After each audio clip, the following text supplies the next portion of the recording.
Hello, everybody, and welcome back to the Ink and Bytes podcast. Now, quickly, just some housekeeping stuff before we jump into the episode. I have recently undergone a move away from home. I am in my own space in an entirely new state, starting a new chapter of my life, and it's very stressful and nerve-wracking. And if there is a delay in content, it's just because I'm adapting to my situation.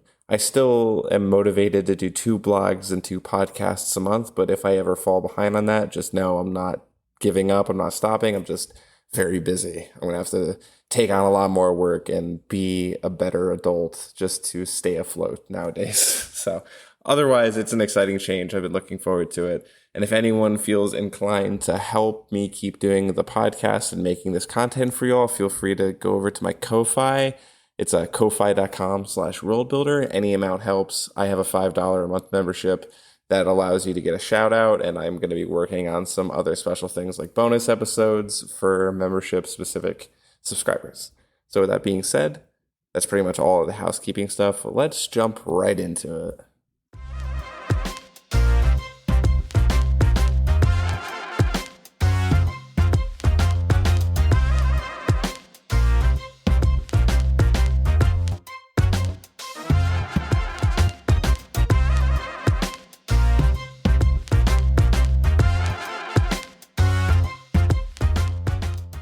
Recently, in episode 9, I had the first cybersecurity podcast episode, and I was really looking forward to that because that's one of the reasons why this show is called Ink and Bytes. I also talk about technology and gaming and stuff like that, but we haven't really had the opportunity to talk much about tech and cybersecurity, so it was really nice to have that conversation with Nightfire, and we're going to have him back for more episodes with specific cybersecurity themes, so keep a lookout for that as well. But today, I have a few tips for internet safety generally that I just wanted to give everyone to put in their toolbox for personal safety. Because during our conversation, a lot of the stuff we talk about is with personal safety and how the internet is not all sunshine and roses. There's a lot of snakes in the garden that target people specifically to steal from them and target the most vulnerable people, which unfortunately tends to be our grandparents and those on the older side who don't really understand how technology works and might groan when you have to put a password in. So this episode is purely going to be to give you a few tips, both the novice internet users and the more experienced internet users or just tech users in general. So there's something for everybody just to keep in the back of your mind as you go through your day-to-day operations, because we spend a lot of time on the internet, and a lot of that time we could be unknowingly making ourselves more vulnerable. So let's get started with the tips. And the first one is really basic, but no one ever really does it. And that is use strong and unique passwords. I feel like passwords get a lot more complaints than they deserve. Passwords are literally your number one first line of defense against people trying to get into your computer, your accounts for software, your banks. Passwords are there first and foremost to stop that, and it's their first line of defense. And so many people use weak passwords like admin or password 1234 or their birthday, their date of birth, easily guessable things. And this might come as a surprise to some of you, maybe not a surprise to a lot of you. There are lists upon lists of collected passwords that are the most commonly used, billions, millions of lines long, that password cracking tools can scan and automatically try on different login portals to see if you have decided to use a weak password. So never use stuff like password 1234 or WordPass 1234. Hackers are a lot smarter than that. Same thing with colors. Use a mix of letters, numbers, and symbols, and again, avoid commonly used words and easily guessable information. Your birthday might seem secure, but that stuff can be guessed too. And for you more experienced people, use a password manager to generate and store complex passwords. And I personally highly recommend Proton services. They're free, but they're also very affordable, and their Proton password vault is really good. And in an age where password vaults seem to be getting compromised, Proton has yet to have an issue. And we talk about this with Nightfire, but Proton specifically or encrypts the information in a way that they can't even decrypt it themselves. So if they were to get breached, there's no way for those people to get into your stuff and look at it because even Proton can't see what you're doing. Highly recommend their services. They have a VPN and an email service, really good stuff. And also make sure to enable two-factor authentication wherever you can. That stuff is pretty helpful. It can be annoying, but it's deciding of annoying or protection. You want to kind of sway towards protection. Next, you're going to want to try to keep your software updated as much as you can. I beg you, everyone begs you. When Windows has that pop-up that says update now and get the latest update, as annoying as it could be depending on what time it hits you, just do it. Don't say I'll do it later because then later will come. We've all been there, trust me. Don't say you don't do this. When later comes and that pop-up comes back up, you postpone it again. Those Windows updates are there to protect you. A lot of them have important security updates that patch critical vulnerabilities. And depending on how critical, you always want to make sure you're on the latest version. Literally, the number one step in the hacking process is info gathering, which is when a hacker would scan their targeted machine, see what versions of software they're running, check online to see if those versions have vulnerabilities, and if they do, exploit them to get onto the machine. That's literally step number one. These updates are there to stop people from doing that. The more you update, the less options people have to attack you.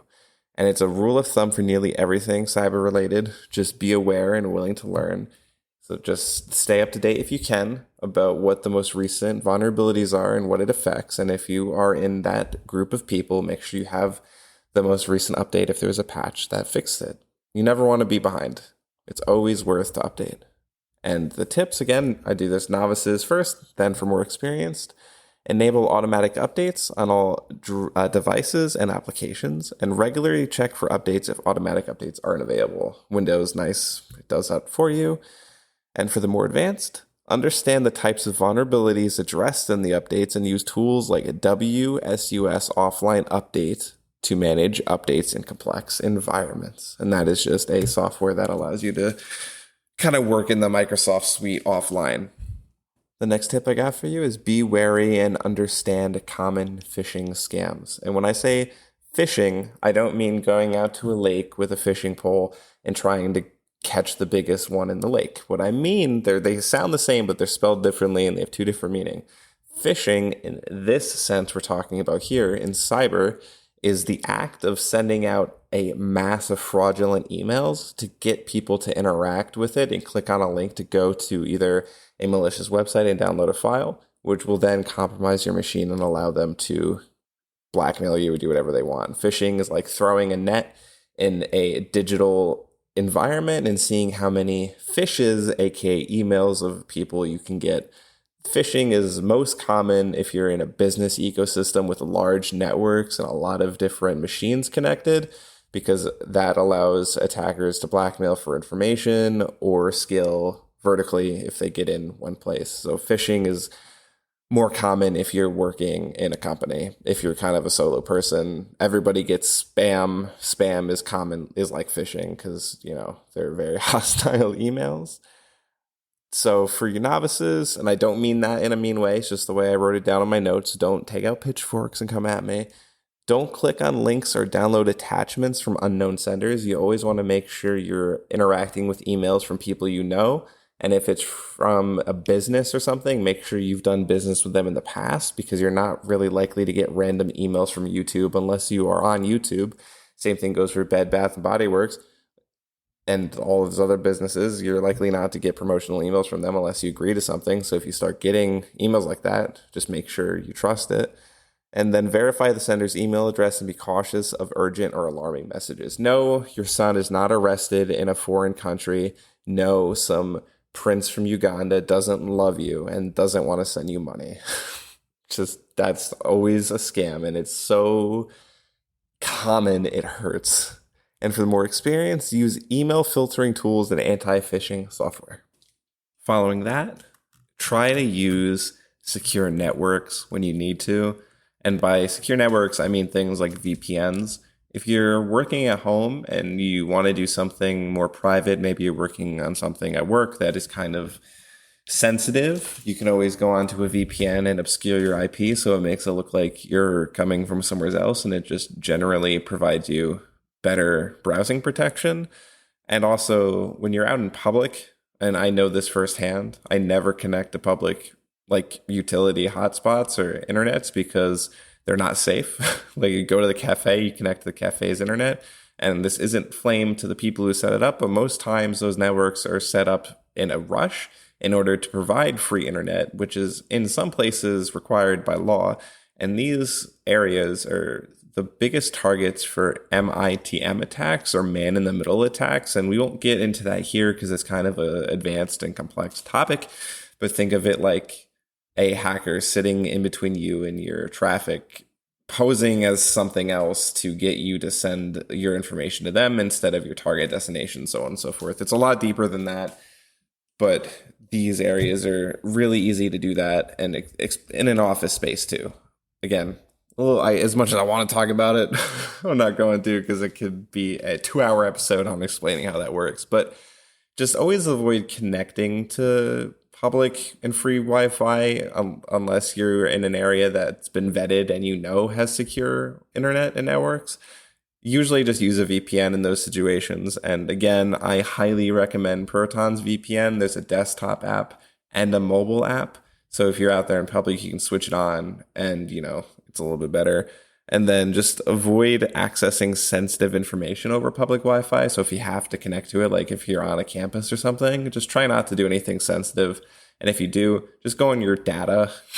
Your data will be a little bit more secure. Use a VPN, like I said, and connect when connecting to those networks. And for the more advanced, understand the types of attacks that can occur over public Wi-Fi. Again, man-in-the-middle attacks. Implement and configure VPNs properly to ensure maximum security, like kill switch features in Proton and server hopping as well, to kind of make it harder and keeps you a little bit more secure. Might increase the latency a little bit, but again, safer is sometimes better. This next one is kind of extra. This is if you really like to learn and you're hungry to kind of understand how a lot of this stuff works. And that is understand the importance of encryption. And encryption basically is just taking things that are readable, like most people say plain text, and turning plain text, which is human readable, and make it not readable and make it encrypted. Oh, fancy word, right? You can say that in any conversation and make you sound a lot smarter. I'm not suggesting you go out there and buy a textbook and read about things like the different encryption methods such as RSA, MD5, and hashing, but it's worth it if you're interested in that. And it's pretty cool. But even if you encrypt your stuff, that doesn't mean you're completely protected. There is a catchphrase in cyber that I really like that a lot of professionals use and a lot of people in the space use. And that is, it's not if you're going to get hacked, and some people say popped, it's when you're going to get hacked. So even if you encrypt your stuff, there are tools, I've used them in my studies, that can allow encrypted information to be decrypted if it's encrypted poorly. One of these popular tools are called Jack the Ripper, and that can decrypt things if the situation is correct.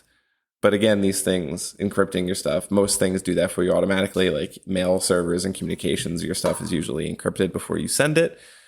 And if you want some more information on that process, feel free to read the blog that this is based off of on my website. Again, the-world-builder.com. I have a list there. It's a little biased, but I had a fun time writing that one. And for the tips, use encrypted messaging apps like Signal and WhatsApp. And then ensure websites you visit use HTTPS. If a website uses HTTP, run as fast as you can. It's not safe. HTTPS is Hypertext Transport Protocol. I'm not Googling that at the moment, so if I got it right, awesome. That means I remembered. If I got it wrong, I'm sorry. And then HTTPS is the same thing, but kind of is secure. I believe that's what the S is secure or something like that. So most websites use it because HTTPS is standard. If they don't have it, it's suspicious. And for the more experienced, implement encryption on personal and professional devices. And then this is where you kind of want to learn the different types of encryption if you're already into this stuff. It's not that far of a leap to kind of leaning into that. The best thing you can do is keep learning, as I keep saying.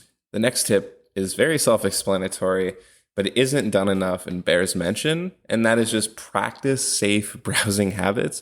We spend so much of our time browsing online that we may think we're doing everything we can to be safe and we're not doing anything risky. But we've all fallen for the lure of a tempting offer online that could have been hostile. A lot of these are like, oh, free V-Bucks or get this game cheap, discount codes from weird websites, and so on and so forth. If something seems too good to be true, 9 times out of 10 it is. And it sucks to admit it, but it's likely not real.